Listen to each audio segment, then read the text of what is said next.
வணக்கம். நான் டாக்டர் கார்த்திகேயன், குழந்தைகள் மற்றும் பச்சிளம் குழந்தைகள் மருத்துவர். இந்த வீடியோல பெற்றோர்களுக்கு ஏற்படக்கூடிய ஒரு காமனான டவுட், குழந்தைங்களுக்கு எப்படி மருந்து குடுக்குறது? சிலது சிரப்ன்னு சொல்றாங்க, சிலது சஸ்பென்ஷன்னு சொல்றாங்க. மேலும் சில மருந்துகள் பவுடர் வடிவத்தில இருக்கும். அதில தண்ணி ஊத்தி கலந்துக்கணும். இதான் டிஃபரெண்ட் டைப்ஸ் ஆஃப் மெடிசின்ஸ் இருக்குது. இத எப்படி நம்ம கரெக்ட்டா இந்த மெடிசின குழந்தைங்களுக்கு குடுக்குறது? ஏன் நம்ம இந்த வீடியோ பண்றேன்னா, நான் ஓபி பண்ணும்போது நெறைய பெற்றோர்கள் இந்த டிராப்ஸுக்கும், சிரப்புக்கும் கன்ஃப்யூஷன் நெறைய இருக்கும் சம்டைம்ஸ் டிராப்ஸுக்கு பதிலா சிரப்ப குடுத்துருவாங்க. இல்ல சிரப்போடைய டோஸ டிராப்ஸ்ல குடுத்துருவாங்க அதனால குழந்தைங்களுக்கு அதிகமான டோஸும் கிடைக்கும். இல்ல குறைவான டோஸும் கிடைக்கும். அவங்களுடைய உடல் உபாதைகள் சரியா போகாது. இல்லாட்டி வேற ஏதாவது புது பிரச்சனைகள் வரும் டோஸ் அதிகமா குடுத்ததுனால. இதெல்லாம் எக்ஸ்பிளைன் பண்ண தான் இந்த இந்த வீடியோ. இதுல நான் ஒரு சிம்பிளான எக்ஸாம்பிள் நம்ம காமனா யூஸ் பண்றது பாராசிட்டமால். இது கண்டிப்பா எல்லா பெற்றோர்களும் அவங்க குழந்தைகளுக்கு குடுத்திருப்பாங்க. இந்த பாராசிட்டமால்லே பார்த்தீங்கன்னா, நெறைய விதமான ஃபார்முலேஷன்ஸ் இருக்குது. ஃபார் எக்ஸாம்பிள் இதுல நான் நெறைய மெடிசின் நேம்ஸ்லாம் இதுல இருக்கும். நான் இத எந்த விதத்திலயும் நான் ப்ரமோட் பண்ணல. என்கிட்ட இருக்கிற மெடிசின்ஸ நான் காமிக்கிறேன் அவ்வளவுதான். இதுதான் நல்ல மெடிசின்ஸ்ன்னு நான் சொல்ல வரவே இல்ல. இந்த பாராசிட்டமால் பார்த்தீங்கன்னா, பீடியாட்ரிக் ஓரல் சஸ்பென்ஷன்னு போட்டிருக்கோம். அதுல கீழ டோலோ டிராப்ஸ்ன்னு இருக்கும். இந்த டிராப்ஸ் இது கண்டிப்பா பெற்றோர்கள் கவனிக்கணும். இதே இது சிரப் ஃபார்ம், அதாவது சஸ்பென்ஷன், வெறும் சஸ்பென்ஷன்னு இருக்கும். இது பார்த்தீங்கன்னா, இதுல டிராப்ஸ்ன்னு இருக்காது. இந்த இடத்துல போட்டிருப்பாங்க. பாராசிட்டமால் சஸ்பென்ஷன்னு போட்டிருக்கோம். அதோட எவ்வளவு ஸ்ட்ரென்த் அதுவும் போட்டிருக்கோம். 250 மில்லிகிராம்ஸ் பெர் 5 mlன்னு போட்டிருக்கோம். இந்த சஸ்பென்ஷனுக்கும் இந்த டிராப்ஸுக்கும் நிறைய வித்தியாசம் இருக்கு. டோசேஜ் டிஃபரன்ஸ் நிறைய இருக்குது. அதனால இது ரெண்டுத்தையும் நீங்க கேர்ஃபுல்லா அண்டர்ஸ்டாண்ட் பண்ணிக்கணும். ரைட்? இந்த வீடியோல இதை நான் எக்ஸ்பிளைன் பண்றேன். ஃபர்ஸ்ட் சஸ்பென்ஷனுக்கும் டிராப்ஸுக்கும் இருக்கிற டிஃபரன்ஸை சொல்லிடுறேன். இந்த சஸ்பென்ஷனை பொறுத்த வரைக்கும் ஒவ்வொரு கெமிக்கல்ஸும் அதாவது இந்த பாராசிட்டமால் கெமிக்கல் அது சில கெமிக்கல்ஸோட மிக்ஸ் பண்ணி கொடுப்பாங்க. டைரக்டா குழந்தைங்களால அதை குடிக்க முடியாது. அது டேஸ்ட்டுக்காக சில கெமிக்கல்ஸ், அதை ஸ்டோர் பண்ணி அதை ப்ரிசர்வ் பண்றதுக்காக சில கெமிக்கல்ஸ், அந்த மாதிரி மிக்ஸ் பண்ணி ஒரு மருந்தாக்கி லிக்விட் ஃபார்ம்ல கொடுப்பாங்க. இந்த சஸ்பென்ஷன்னா இது கொஞ்சம் திக்கா இருக்கும். நீங்க இதை பார்த்தீங்கன்னா நல்லா தெரியும். கீழே ஒரு வெள்ளையா ஒரு செடிமெண்ட் மாதிரி இருக்கும். அது அப்படியே இந்த மருந்தெல்லாம் கீழே தங்கிரும். மேல தண்ணி மாதிரி கிளியரா இருக்கும். இதுதான் சஸ்பென்ஷன்.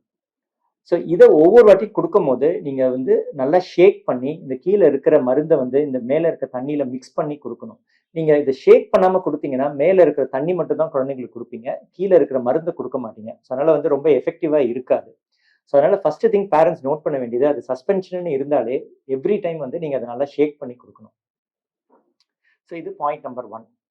இதே இது நான் டிஃபரன்ஸ்க்கு சிரப் நான் காமிக்கிறேன். இந்த சிரப்னு பாத்தீங்கன்னா இது தண்ணி மாதிரியே இருக்கும். இதை பாத்தீங்கன்னா இது கிளியரா இருக்குது. அடியில எந்த செடிமெண்ட்டுமே இல்லை. கீழே இந்த வெள்ளையா நீங்க எதுவுமே கீழே தங்கல மருந்து.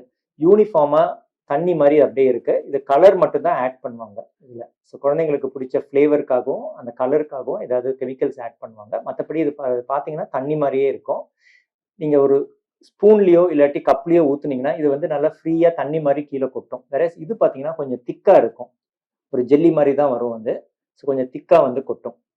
இதை வச்சு நீங்க கண்டுபிடிச்சிடலாம். அடுத்தது இந்த ஃபர்ஸ்ட் இப்போ நம்ம திருப்பி அந்த பாராசிட்டமால் எக்ஸாம்பிளுக்கே வருவோம். பாராசிட்டமால்ல பாத்தீங்கன்னா கீழே டிராப்ஸ்ன்னு போட்டிருக்குது. பட் இதுலயும் சஸ்பென்ஷன் தான் இருக்கும். இந்த சஸ்பென்ஷனுங்கிறது அந்த மருந்தின் தன்மை அவ்வளவுதான். திக்னஸ் தான் அவங்க சஸ்பென்ஷன் சொல்றது. இது மேனுஃபேக்சரர் கொடுக்கறது. டிராப்ஸ்ங்கிறது என்ன பவர் இருக்கு. ஃபார் எக்ஸாம்பிள் இதுல கிளியரா போட்டிருப்பாங்க. 1 டிராப் 1 mlல 100 மில்லிகிராம்ஸ் ஆஃப் பாராசிட்டமால் இருக்குன்னு கிளியரா போட்டிருப்பாங்க. இந்த இதை பெற்றோர்கள் கவனிக்கணும். இந்த சஸ்பென்ஷன் காமனா தான் இருக்கும் ரெண்டுத்துக்குமே. இதுலயும் பாராசிட்டமால் சஸ்பென்ஷன் தான் இருக்கும். பட் இது டிராப்ஸ்ல இருக்கும். இது கிளியரா டிராப்ஸ்ன்னு போட்டிருக்கோம். 1 ml 100 மில்லிகிராம்ஸ்ன்னு இருக்கும். அதே இது இந்த சஸ்பென்ஷன் பாத்தீங்கன்னா 250 மில்லிகிராம்ஸ் இன் 5 ml இருக்கும். 250 மில்லிகிராம்ஸ் இன் 5 mlனா 1 mlல 50 மில்லிகிராம்ஸ் தான் இருக்கும். இதுல இந்த டோஸோட இதுல பாதி தான் இருக்கும். நீங்க இதை மாத்தி கொடுத்தீங்கன்னு வச்சுக்கோங்க. இதுல நீங்க 1 ml கொடுத்தீங்கன்னா 50 மில்லிகிராம்ஸ் தான் கொடுப்பீங்க. அது குழந்தைங்களுக்கு எஃபெக்டிவா இருக்காது. காய்ச்சலும் குறையாது. அதே தப்பு இப்ப நீங்க இதுல 5 ml நீங்க உங்களுக்கு 250 mg கொடுக்கணும். நீங்க 5 ml பதிலா டிராப்ஸ்ல 5 ml கொடுத்தீங்கன்னா 500 மில்லிகிராம்ஸ் நீங்க கொடுத்துருவீங்க. உங்களுக்கு தேவைப்படுறது 250 தான். பட் 500 கொடுத்துருவீங்க. டபுள் டோஸா கொடுத்துருவீங்க. ஒவ்வொரு வாட்டி நீங்க டபுள் டோஸா கொடுக்கும் போது குழந்தைங்களுக்கு பேராசிட்டமால்னால சைடு எஃபெக்ட்ஸ் வர ஆரம்பிச்சிடும். ஃபார் எக்ஸாம்பிள் லிவர் டேமேஜ்லாம் வர ஆரம்பிச்சிடும். ஸோ இந்த வித்தியாசனால தான் நம்ம கேர்ஃபுல்லாக இருக்கணும். டாக்டர் வந்து ட்ராப்ஸ் ப்ரிஸ்கிரைப் பண்ணுறாரா இல்லை வெறும் சஸ்பென்ஷன் ப்ரிஸ்கிரைப் பண்ணுறாரான்னு நீங்கள் செக் பண்ணிக்கணும். அதுக்கு தகுந்த மாதிரி டோஸ் அக்யூரேட்டாக நீங்கள் எழுதி வாங்கிக்கணும். ஸோ இது வந்து பேராசிட்டமால். அடுத்தது பேராசிட்டமாலே இது வேற ஒரு வெரைட்டி இது. ஸோ இந்த மாதிரி டைரக்டாகவே பேக்கிங் இல்லாமல் பாட்டிலில் வரும். ஸோ இதுலேயும் ஆனால் கிளியராக போட்டிருக்கும் பீடியாட்ரிக் ஓரல் சஸ்பென்ஷன் போட்டு 250 mg இன் 5 mlன்னு போட்டிருக்கோம். ரைட். ஸோ இந்த பிராண்டும் வந்து அவைலபிளாக இருக்கும். ஸோ அதே மாதிரி இந்த பிராண்ட்லேயும் வந்து சஸ்பென்ஷன் போட்டிருக்கோம், பீடியாட்ரிக் சஸ்பென்ஷன். பட் ஸ்ட்ரென்த் பார்த்தீங்கன்னா 120 போட்டிருக்கோம். ஸோ இதில் வந்து 5 ml வந்து 120 மில்லிகிராம்ஸ் தான் இருக்குன்னு அர்த்தம் வந்து. ஸோ இந்த மாதிரி ஒவ்வொரு பாட்டிலையும் நீங்கள் கேர்ஃபுல்லாக ரீட் பண்ணணும். அந்த எத்தனை எம்ஜி இருக்குன்ட்டு உங்களுக்கு ஏதாவது டவுட் இருந்ததுன்னா நீங்கள் ப்ரிஸ்கிரைப் பண்ண டாக்டர் கிட்ட கேளுங்க, இல்லாட்டி அந்த ஹாஸ்பிட்டல் நர்ஸ் கிட்ட கேளுங்க. ஸோ அதே மாதிரி ஒவ்வொரு பாட்டிலையும் எவ்வளவு பேராசிட்டமால் கொடுக்குறாங்கன்னு சொல்லி மேனுஃபேக்சரரே ஒரு சின்ன ரெக்கமெண்டேஷன் போட்டிருப்பாங்க இந்த இடத்துல. ஸோ இந்த ரெக்கமெண்டேஷன் படியும் நீங்கள் ஃபாலோ பண்ணிக்கலாம். பட் நிறைய பெற்றோர்கள் வந்து இதை பார்த்து பயந்துக்கிட்டு இதை வந்து எவ்வளோ நம்ம அதிகமாக கொடுத்துருவோம்னு பயந்துக்கிட்டு இதை ஃபாலோ பண்ண மாட்டாங்க. ஸோ அதனால வந்து இதோட கம்மியாக தான் கொடுப்பாங்க. ஸோ நீங்களாம் அப்படி வந்து டிசைட் பண்ணிக்காதீங்க. ஸோ கண்டிப்பாக வந்து உங்களுடைய டாக்டர்கிட்ட கேட்டுட்டு கரெக்டான டோஸ் கொடுங்க. அடுத்தது நான் ஏற்கனவே நான் சிரப்புன்னு சொல்லியிருக்கேன். சில மருந்துகள்லாம் பார்த்தீங்கன்னா இந்த சிரப் ஃபார்மில் இருக்கும். இந்த சிரப் வந்து வெரி ஸ்ட்ரெயிட் ஃபார்வர்ட். இது நீங்கள் எதுவும் மிக்ஸ் பண்ணலாம் வேண்டாம், ஷேக் பண்ணலாம் வேணாம், அப்படியே நீங்கள் எடுத்து குழந்தைங்களுக்கு கொடுத்துடலாம். இப்போ காஃப் சிரப்லாம் அந்த எக்ஸாம்பிள் வந்து சிரப் இது பார்த்தீங்கன்னா தண்ணி மாதிரி தான் இருக்கும், கிளியராக இருக்கும், வந்து ஒன்றும் பிரச்சனை கிடையாது. அடுத்தது சில மருந்துகள் பார்த்தீங்கன்னா நான் இந்த 2 மருந்து இதை எடுக்கிறேன். ட்ரை பவுடர்ல வரும். இது ரொம்ப காமனாக நாங்கள் யூஸ் பண்ணுற மருந்து பிஃபிலாக். இப்போ டயரியா அந்த மாதிரிலாம் இருந்துச்சுன்னா இது வந்து இந்த பிஃபிலாக்ங்கிற மருந்து வந்து கொடுப்போம். ஆன்டிபயோட்டிக் இது வந்து. ஸோ இதுவும் வந்து ரொம்ப சிவியர் இன்ஃபெக்ஷன், ஹை ஃபீவர் இருந்துச்சுன்னா இந்த ஆன்டிபயோட்டிக்ஸ் கொடுப்போம். ஸோ இதில் நீங்கள் ஓப்பன் பண்ணீங்கன்னா இது பார்த்தீங்கன்னா ட்ரை பவுடர்ல இருக்கும். நீங்கள் வந்து இதில் எதுவுமே உள்ள லிக்விடே இருக்காது, ட்ரை பவுடராக இருக்கும்.